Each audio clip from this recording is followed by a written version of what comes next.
카카오하고 같이 보면 될 것 같아요. 아까 카카오 보면서 네이버의 이슈에 대해서 좀 확인을 해봤거든요. 네이버는 아직까지 돌린 건 아니죠. 예. 근데 물론 이렇게 보면 돌린 건 맞죠.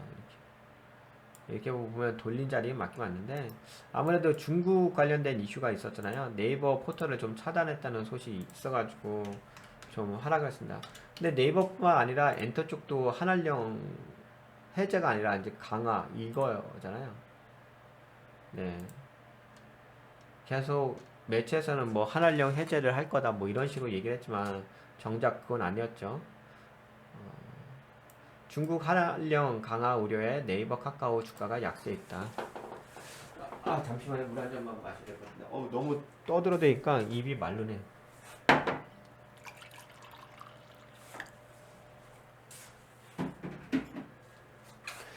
뭐 요거 아까 전에 같이 보긴 했는데요. 카카오 보면서 중국의 한알령 강화 우려 커지면서 네이버와 카카오 주가가 약세를 보였다. 엔터주도 영향을 받았다. 그동안 중국은 네이버 카페와 블로그 접속을 차단해 왔지만 검색 서비스는 막지 않았다. 현재 검색 서비스 접속도 차단됐다. 그쵸. 이런 얘기가 있어가지고 한알령 해제 기대에 올랐던 엔터주가 약세로 돌아섰다. 이런 얘기 있고요. 그러면서 뭐 SM 엔터테인먼트도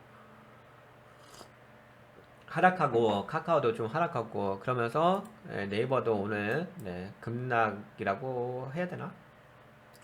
그래도 좀 많이 빠졌죠. 근데 전날 캔들 자체가 우선 이렇게 나온 거죠. 5월 20일자 캔들 자체가 하락 잉태형 역십자 블랙 캔들 나왔잖아요. 그러니까 그 다음 캔들이 이제 하락 장악형 롱바디 블랙 캔들 나오고 그다음에 오늘은 롱바디 장대 음봉 예, 캔들 나오고 하락 확인한 캔들 나왔죠. 그래서 지금은 좀 올라가려고 하다가 악재 뉴스로 인해서 하락합니다. 아까 전에 카카오 말씀드릴 때도 마찬가지였는데요. 아무래도 뭐 지금은 하락으로 전환된 거니까 당분간 좀 기가 조정은 있지 않을까 싶긴 하겠네요. 그리고 이런 이제 악재 기사가 나오게 된다면은 어느 정도 이제 주가에 반영을 해야 되니까 뭐 당분간은 약세로 좀 움직이다가 나중에는 소멸되긴 하겠죠. 이 한알령 강화 이슈가 계속 뭐 지속되는 건 아니고 그런데 다만 그런 거죠. 나중에는 뭐 이런 이슈 악재가 소멸되긴 하겠지만 소멸되기는 하겠지만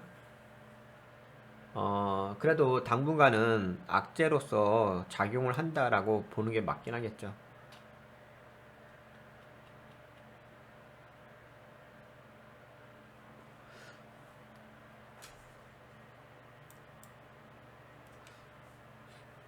네, 아일랜드 갭 모양새가 있기는 있네요. 네, 그렇게 보시면 될 것 같고, 그래서 기간 조정은 좀 고려를 하셔야 될 것 같다라는 부분을 좀 말씀드리고자 싶습니다.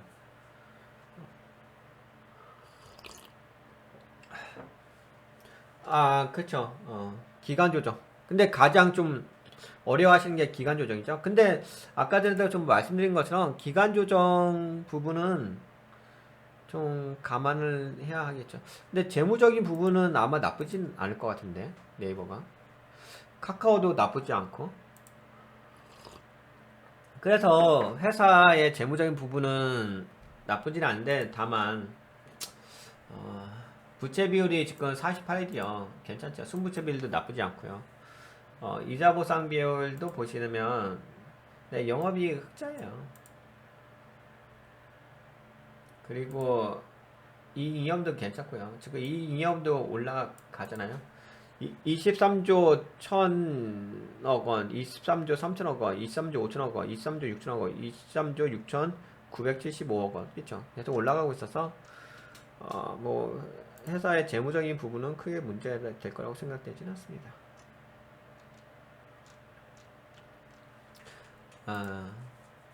아, 다만 이제 뭐 아무래도 어, 떨어진 거니까. 하여튼 중요한 건 그거예요. 지금 약세 구간이란 거. 그것만 좀 인정을 하고서 접근을 할 필요가 있다는 거죠. 약간 그런 것도 있잖아요. 분명히 약세로 빠졌는데 아니야 이건 약세가 아니야 이렇게 부정하시는 분들도 있긴 있는데 간혹 가다가 많진 않지만 근데 현실을 인정해야죠. 어쩔 수 없죠. 뭐 지금은 약세로 빠진 거니까. 그렇다면은 요 약세로 빠진 부분에 대해서 우리가 어떻게 또 접근할 수 있느냐? 당연히 이제 지금 약세니까 접근하기는 불편하겠죠? 당연히 지금 접근할 수는 없죠. 접근할 수는 없는데 나중에 이럴 수는 있을 것 같아요. 제가 보기에는 뭐 크게 추세가 무너진 것 같지 않거든요. 예를 들어서 이렇게 볼까요? 이렇게 추세선을 그거 본다면 여기가 여기잖아요. 아 물론 이제 이렇게 하게 되면 좀 그러긴 한데 이렇게 여기가 있긴 하네. 아 여기에서 올라가다가 정확대 자리에서 맞고서 빠졌구나. 그러면서 안 좋은 뉴스가 좀 터진 거고. 그리고 또 이렇게 볼 수도 있고 추세선은 아니면 또 이렇게 그을 수도 있죠. 네, 이렇게 그을 수 있고. 근데 그렇다면 지금은 현재 자리는 여기죠. 그러니까 원래는 이제 이게 어 나갔다. 잠깐만. 음, 제가 다른 걸 눌러가지고. 음.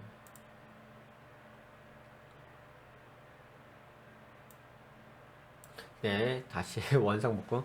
어, 원래는 여기서 이렇게 올라가는 자리였죠. 예, 원래는 이렇게 올라가는 자리였었어요. 그쵸? 여기서 좀 빠졌다가 이렇게 돌리는 자리였었는데, 악재 기사가 터지면서, 이거 진짜 악재 기사 때문에 그런 것 같아요. 원래는 이게 올라가는 자리 맞는데. 야, 한 끗 차이다. 다 올려놓고서. 여기서 그냥 땅! 날렸으면 되는데. 근데 갑자기 악재 기사가 나오면서 빠져버린 거야. 야, 진짜 한 끗인데. 이거 솔직히 거의 다 올라온 건데. 이게 왜 그러냐면, 여기서 좀 빠진 거잖아요. 그러면서 여기까지 올라온 거잖아. 그럼 여기서 그 다음 캔들이 이렇게 상승 확인한 캔들만 나오면 되는 거거든요. 이렇게만 나오면 끝나는 문제였어요. 그렇죠? 그러면 여기 추세 위를 뚫고서 가는 거거든요. 이렇게 해서 이렇게 뚫고서 여기 하락 아니 여기죠. 여기 하락 추세선. 이 추세선을 돌파하는 자리긴 한데. 야, 안타깝네. 근데 갑자기 그 악재 기사가 터지면서 주가가 오히려 반대로 빠져버렸네. 그렇다면은 나중에 이렇게 되긴 할 거예요. 원래는 올라가려고 했던 건데 악재 기사가 나오면서 빠진 거니까 그러면 일정 기간 조정 주고 나서 나중에 이게 매집봉의 역할을 하긴 할 거예요. 올라오게 된다면 매집봉의 역할을 할 것 같고 근데 이제 지금은 이제 당장은 아니니까 당장 이렇게 볼 수밖에 없긴 하겠죠. 지금은 원래는 한 끗 차례 올라갈 수도 있었던 것 같기는 한데 이게 이렇게 내려온 거니까 그쵸? 원래는 여기서 있어야 되는 거잖아, 그쵸? 여기 하락 추세선 있고 여기 상승 추세선 있으니까 여기 교차 지점이니까 당연히 위쪽에 있어야 되는 건데 지금 아래 공간이 있는 거잖아. 그리고 여기에 또 공간이 있잖아요. 근데 여기까지 내려온다 하더라도 상승 추세는 맞아요.